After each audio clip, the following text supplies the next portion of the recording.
Hello, I'm Tara Brabazon. I'm the Dean of Graduate Research at Flinders University, and welcome to Vlog 20. And the title this week is Plagiarism and Your PhD. Plagiarism has never been easier to enact in a PhD, and plagiarism has never been easier to detect in a PhD. We live in a time where we need to understand this culture of plagiarism, and that's the task and topic of the vlog this week. I'm also going to talk about the telltale signs that I locate as an examiner that suggests to me we may have a plagiarism problem in this thesis. So I'm going to give you some insights for you as a PhD student, but also what happens at the end of your candidature through the examination. Now, I've had more requests for this vlog than just about any other topic I've been asked to do. By count yesterday, I got another request yesterday, 17 of you out there have wanted me to do this session on the PhD and plagiarism. And needless to say, you wanted to remain anonymous, and that's absolutely fine, so I won't be doing my usual shout outs. But I think we're learning something about the blame and the shame and the fear that exists around this topic of plagiarism, particularly at doctoral level. So remember, it's just us. We're having a chat, so I want you to take a breath for me, put oxygen into the brain, I want you to relax, and let's just gently talk through the issue and the topic of plagiarism and how it impacts on you. So most of us, when describing the impact of, say, the internet or computing or digitisation or the read-write web on our lives, we tend to use these verby nouns, so efficiency, productivity, connectivity. But what is rarely mentioned, and I think probably the cause of this efficiency, is an array of functions in our daily life have been automated. So what that means is more and more things we're doing in our day-to-day life we're not actually thinking about. We're not conscious of our behaviour. So in the old days, we would read a book and we would take notes in a notebook with a pen or a pencil. Remember those. So the great advantage of that old-fashioned system was that it was careful, it was methodical, and also it was slow. So now we read notes on our computer and we take notes on our computer. So through cutting and pasting. And this is terrific because cutting and pasting is quick, it's easy, it's efficient, it's effective.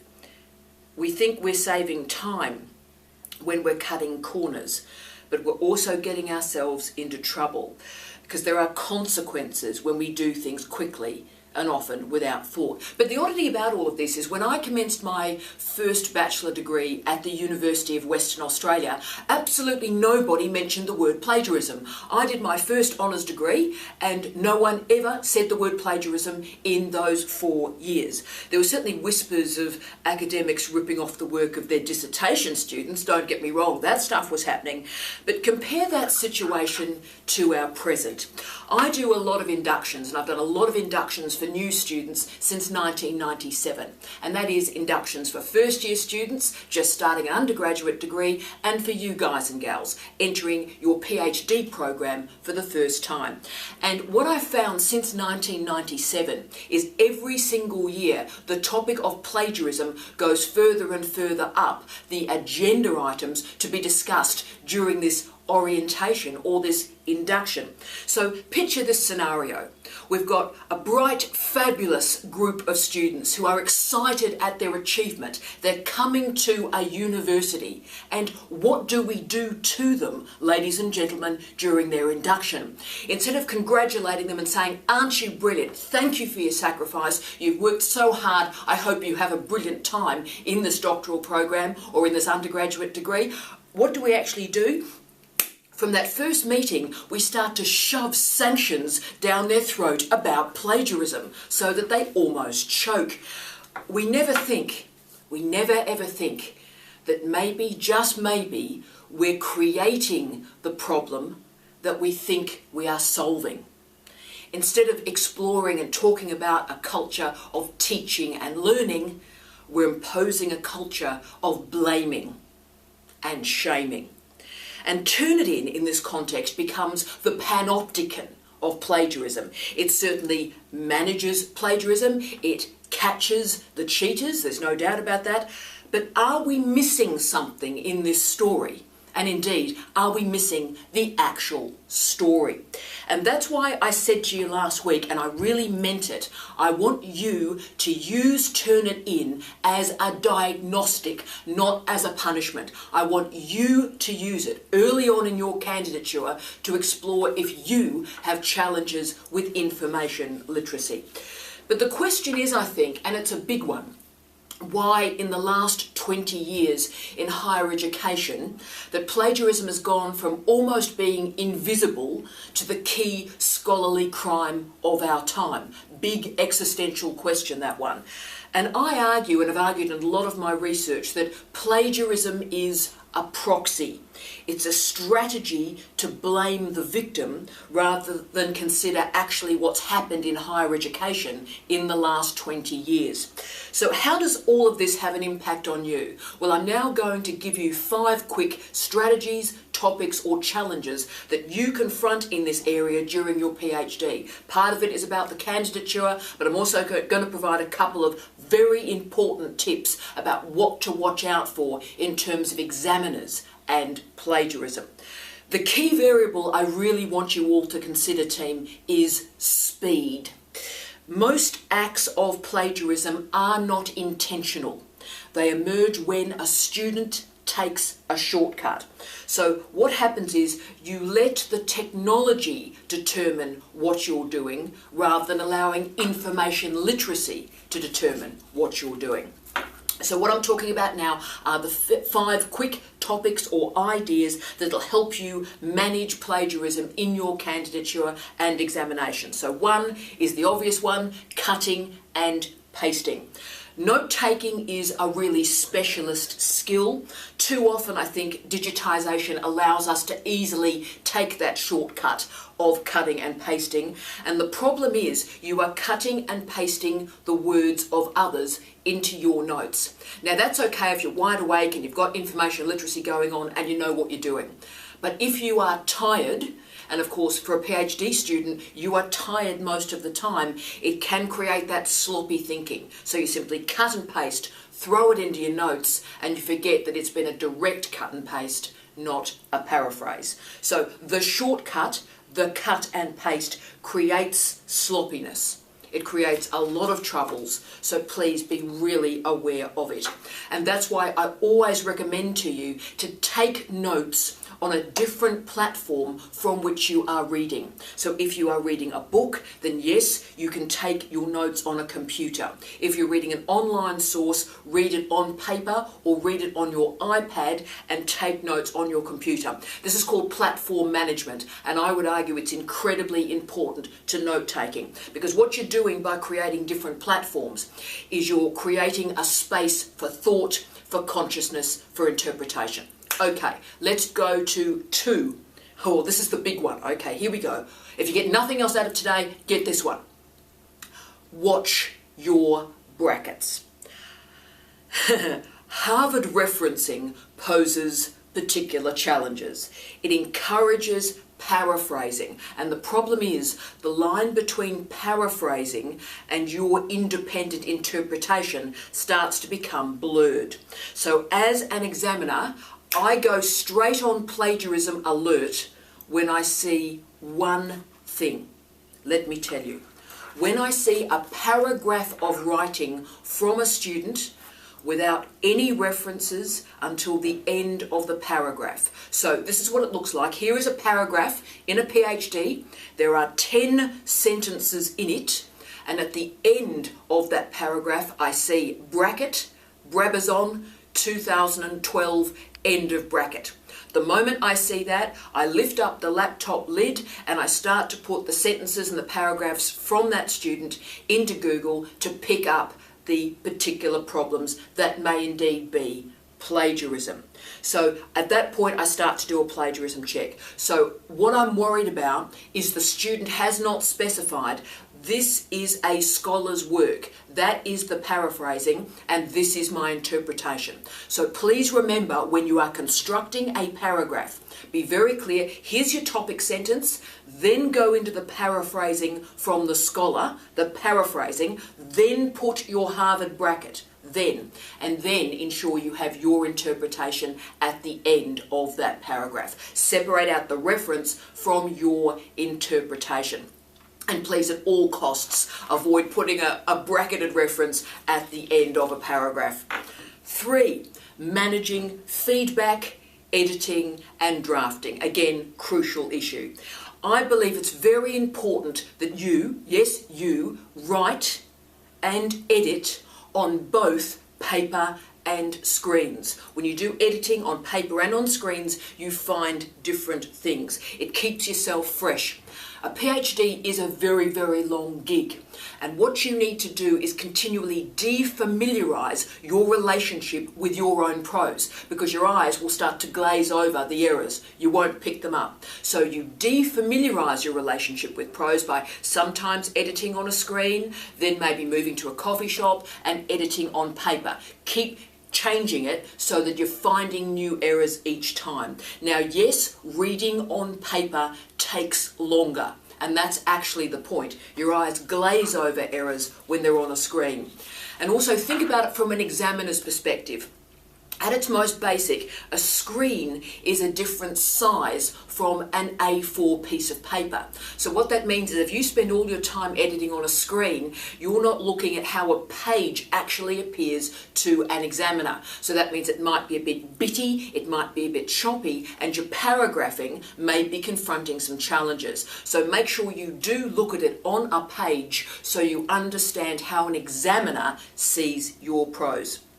Also, I do want you to recognise what reading on a screen and note-taking from a screen does to your interpretations. This is quite important. Through a series of wonderful JISC studies, Joint Information Systems Committee, my respect to all the great scholars in the UK as part of JISC, you changed my life, thank you for your scholarship.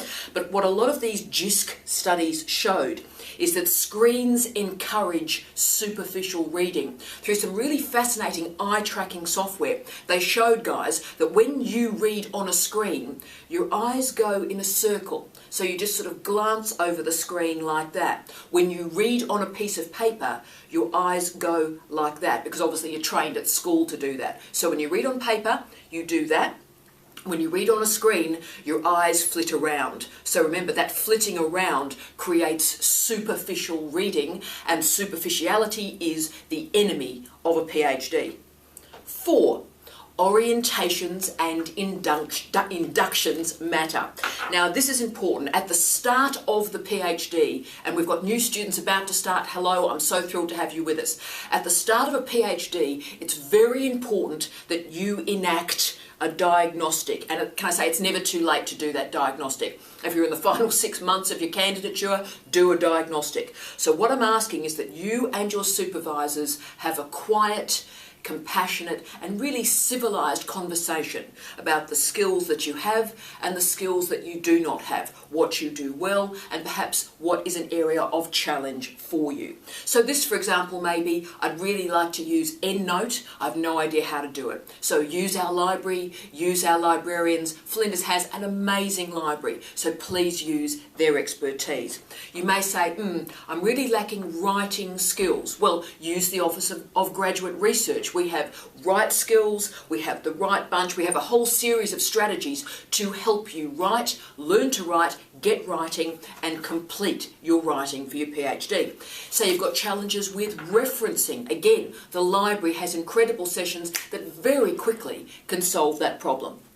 Similarly, with methods and theories, go to a lot of seminars, as many seminars as you can go to, and not only in your own school or your own faculty. Stretch yourself. When people talk about mixed methods, wow, they're talking about a very narrow parameter of methods. Broaden yourself out, understand the world, go out, gain new knowledge. You see, it's only when we work out what we do not know, so we know what we don't know, that we can fix it. So right now, what I'd ask you to do, particularly after this vlog today, list down the skills that you're really comfortable with, and then also perhaps list the skills that you find a little bit more challenging, and we can enact diagnostics around you.